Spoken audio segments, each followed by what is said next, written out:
Salam, Vaşinqtondan Amerikan səsinin bu həftəlik Showbiz proqramını mən Bəxtiyar Zamanov izləyirsiniz. Bugünkü verilişimizdə məşhurların həyatı və Super 8 filmi haqqında danışacağıq.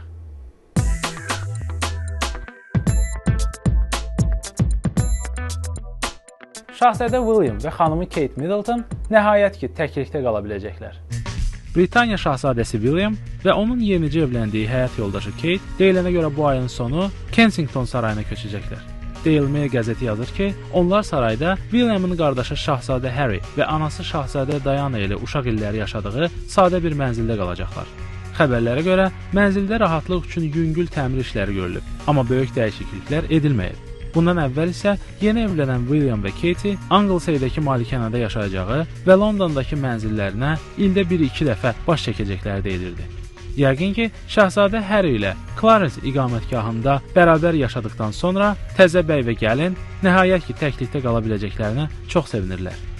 Qardaş olsalar da bir yerdə yaşamaq yeni evlənmiş cütlər üçün yəqin ki, çox da yaxşı başlanğıc deyil. Vaşinqtondan verilişimiz Hollywood filmləri ilə davam edir.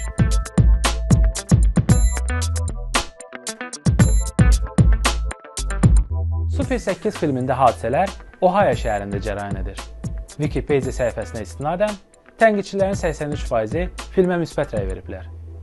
Onu da qeyd edim ki, filmin prodüseri Steven Spielberg'dir. Buyurun baxın, Super 8. Super 8. Bununla da Vaşinqtondan verilişimiz sona çatır. Siz Amerikan səsini həmişə olduğu kimi www.amerikansesi.org-da izləməyə davam edin.